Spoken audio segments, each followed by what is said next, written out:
Hello everybody, welcome to this channel word trick with PRM। मेरा नाम है प्रियंका और आज के वीडियो में हम करेंगे वर्ड्स जो मैंने पिछले वीडियोस में डाले हैं उनका रिवीजन। ठीक है, वीक में मैं 2 या 3 या 4 वीडियोस रिवीजन का ज़रूर बनाऊंगी ताकि वर्ड नए सीखने के साथ साथ आपका रिवीजन भी मैं करवाती रहूं। ठीक है, आज का हमारा पहला वर्ड है expectation. Expectation EXPECTATION।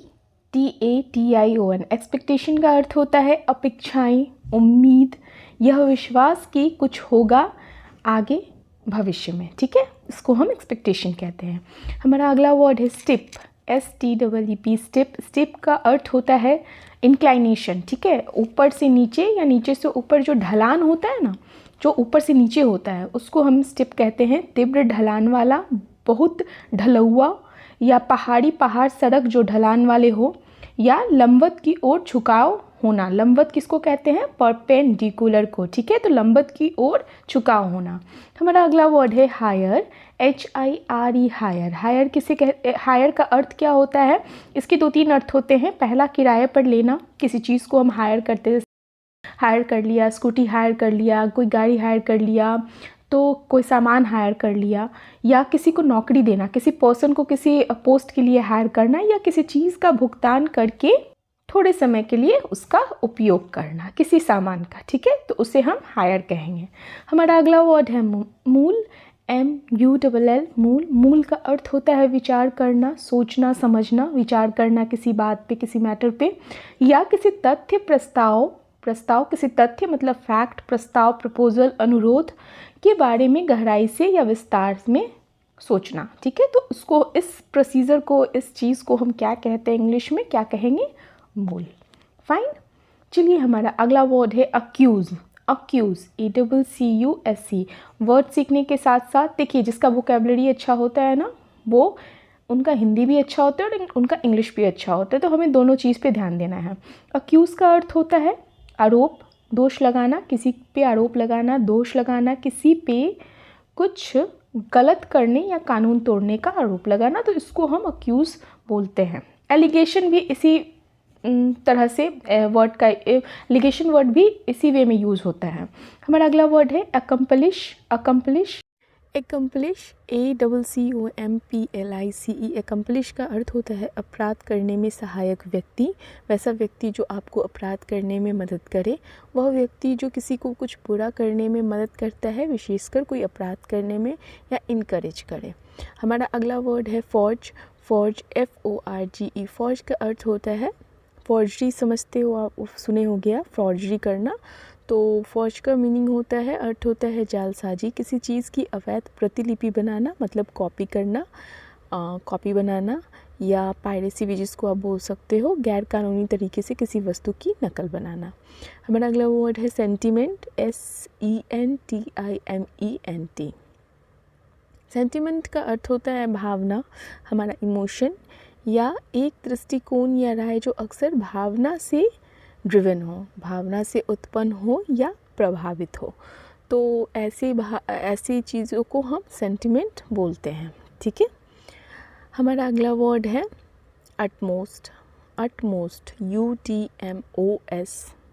Utmost. Utmost का अर्थ होता है अधिकतम या सर्वाधिक या यथासंभव अधिकतम। ठीक है, एज मच एज पॉसिबल, मतलब लास्ट लिमिट तक आप वो समझ सकते हो एक वर्ड में। और अगर आप मेरे चैनल पे नए हैं तो मेरे चैनल को आप सब्सक्राइब कर दें, और वीडियो अच्छा लगता हो तो वीडियो को लाइक ज़रूर करें। हमारा अगला वर्ड है सैक्रेड। SACRED। सैक्रेड का अर्थ होता है किसी देवता या धर्म से संबंधित, मतलब पवित्रता से रिलेटेड है, पवित्र। ठीक है, जैसे कहते हैं ना सेक्रेड प्लेस, मतलब वो पवित्र प्लेस है, पवित्र जगह है। हमारा अगला वर्ड है एंग्विश। ANGUISH। एंग्विश का अर्थ है गहरी वेदना या पीड़ा, बहुत ज़्यादा गहरा कष्ट या मनोव्यथा। ठीक है, कष्ट होता है या मनोव्यथा या वेदना या पीड़ा, तो इस चीज़ को हम क्या कहते हैं इंग्लिश में? एंग्विश। बिलीफ। BELIEF। बिलीफ का अर्थ होता है विश्वास, आस्था या धारणा। जैसे हम कहते हैं ना किसी रिलीजन पे बिलीफ हमारा है, मतलब कि जैसे हिंदू हैं तो हिंदू रिलीजन पे हमारी बिलीफ है। हमारा अगला वर्ड है ब्लास्फेमी। Blasphemy BLASPHEMY। ब्लास्फेमी का अर्थ होता है ईश निंदा, मतलब ईश्वर की निंदा करना, ईश्वर के बारे में लिखना या बोलना जो अपमानजनक हो। अगला वर्ड है प्ली। PLEA plea. प्ली का अर्थ होता है अपील करना, या कहते हैं ना न्यायालय में सफाई या दलील देना, या महत्वपूर्ण एवं भावनात्मक अनुरोध। तो 3 अर्थ निकल सकता है प्ली का, ठीक है। चलिए हमारा अगला शब्द है, अगला वर्ड है इनक्लोजर। ENCLOSURE। इनक्लोजर का अर्थ होता है घेरा किसी विशेष उद्देश्य के लिए, या तो लिफाफे में पत्र के साथ रखी वस्तु, तो इसको हम इनक्लोजर इंग्लिश में बोलेंगे, ठीक है। घेरा किसी विशेष उद्देश्य के लिए, किसी पर्पस के लिए, या लिफाफे में जो इन्वेलप होता है उससे रिलेटेड, हमारा उसमें जो रखा वस्तु होता है। हमारा अगला वर्ड है एलिजेडली। Allegedly ALLEGEDLY। एलिजेडली का अर्थ होता है कथित तौर पर लेकिन साबित नहीं हुआ, ठीक है। बोला गया, आरोप लगाया गया, बट वो प्रूव नहीं हुआ, अभी तक वो साबित नहीं हुआ है। हमारा अगला वर्ड है पिटिशन। Petition PETITION। पिटिशन का अर्थ होता है याचिका, याचिका या अर्जी। कहते हैं ना याचिका खारिज हो गई, अर्जी खारिज हो गई, तो याचिका देना, अर्जी देना, तो इसको हम पिटिशन बोलते हैं। अगला वर्ड है हमारा नेटिजन। Netizen NETIZEN। नेटिजन का अर्थ होता है इंटरनेट पे सक्रिय लोग, वैसे व्यक्ति, वैसे पर्सन जो इंटरनेट पे एक्टिव रहते हों, तो उसको हम नेटिजन बोलते हैं। हमारा अगला वर्ड है कंडोल। CONDOLE। कंडोल का अर्थ है शोक व्यक्त करना। शोक व्यक्त जब करता है तो उसको कहते हैं ना कंडोलेंस, तो वहीं इसी वर्ड से डिराइव हुआ है कंडोलेंस। CONDOLE। कंडोल का अर्थ हुआ शोक व्यक्त करना। अथॉरिटी। Authority AUTHORITY। अथॉरिटी का अर्थ होता है अधिकार या आदेश देने और उसका पालन करने का अधिकार। तो अगर हम कुछ करते तो कहते हैं ना कि आपके पास इस चीज़ की अथॉरिटी है। हमारा अगला वर्ड है एंटरप्राइज। Enterprise ENTERPRISE। एंटरप्राइज का अर्थ होता है आर्थिक संगठन या गतिविधि की एक यूनिट, एक इकाई, या नई योजनाएं बनाने या नए उद्यमों को शुरू करने की क्षमता। उद्यम बिजनेस या उद्यमिता। अगला वर्ड है सब्सिडियरी। SUBSIDIARY। सब्सिडियरी का अर्थ होता है सहायक, किसी से संबंधित परंतु उससे कम महत्व का। एक तरह से समझा जाए तो इम्पॉर्टेंट पार्ट उसका सब part, that is subsidiary. Apex. Apex APEX। Apex का अर्थ होता है शिखर या उच्चतम बिंदु, जिसको आप जेनिथ भी बोलते हो इंग्लिश में, या सर्वोच्च। शिखर या उच्चतम बिंदु या सर्वोच्च मतलब सबसे ऊंचा। हमारा अगला वर्ड है statutory. Statutory STATUTORY। STATUTORY। Statutory का अर्थ होता है कानूनी, कानून द्वारा निर्धारित या सांविधिक, मतलब कॉन्स्टिट्यूशन से रिलेटेड। तो लीगल हो, सांविधिक हो मतलब कॉन्स्टिट्यूशन से रिलेटेड हो। हमारा अगला वर्ड है कमोडिटी। COMMODITY। कमोडिटी का अर्थ होता है एक ऐसी वस्तु जिसका व्यापार किया जा सकता है, जिसका लेन देन किया जा सकता है, जिसको खरीदा या बेचा जा सकता है, ठीक है। तो ऐसे वस्तु को, ऐसी चीज़ को हम क्या बोलेंगे? कमोडिटी। हमारा अगला वर्ड है विथड्रॉन।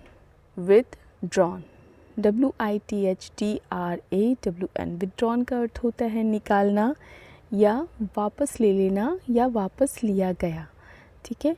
निकालना, वापस लिया गया, जैसे विड्रॉ कर लेना। हमारा अगला वर्ड है हाउएवर। HOWEVER। हाउएवर का अर्थ है तथापि या किस तरह या कैसे। ये आप सेंटेंस पढ़ोगे तो आपको यूज़ होगा, मतलब यूज़ होता है बीच में। तो हाउएवर का अर्थ है तथापि। हमारा अगला वर्ड है रेफर, REFER, रेफर। रेफर का अर्थ होता है, रिफ़र भी बोलते हैं और रेफर भी बोलते हैं। रिफ़र का अर्थ होता है संदर्भ देना या व्यक्ति या वस्तु का वर्णन करना या जो उससे संबंधित है, या संबंध बताना, उससे संबंध बताना, ठीक है। रेफरेंस भी आप इससे ही, मतलब इसी से मिलता जुलता वर्ड है रेफरेंस, जिसको आप सुने होगे, आप बोलते होगे। हमारा अगला वर्ड है रिफॉर्म, REFORM, रिफॉर्म। रिफॉर्म का अर्थ क्या होता है? सुधार, ठीक है। रिफॉर्म का अर्थ हुआ सुधार या व्यवस्था, कानून आदि में सुधार लाना। तो कहते हैं ना, इसमें हम इस पर्टिकुलर चीज़ में रिफॉर्म की ज़रूरत है, तो सुधार की ज़रूरत है। हमारा अगला वर्ड है प्रिसीड, प्रिसीड, PRECEDE। प्रिसीड का अर्थ है किसी व्यक्ति या वस्तु से पहले होना, स्थान में, समय में या क्रम में। हमारा अगला शब्द है सिग्निफिकेंट, सिग्निफिकेंट, SIGNIFICANT। सिग्निफिकेंट का अर्थ है महत्वपूर्ण, इम्पोर्टेंट, सार्थक, ठीक है, जो उससे रिलेटेड हो, इससे मतलब इम्पोर्टेंट हो, सिग्निफिकेंट हो। Next word is grant, grant, GRANT। Grant का मीनिंग होता है अनुदान या मानना। कहते हैं ना इस चीज़, जैसे आपने सुना होगा एप्लीकेशन ग्रांट करने को, ठीक है, मतलब मेरा एप्लीकेशन एक्सेप्ट करना समझ लो, या मानना।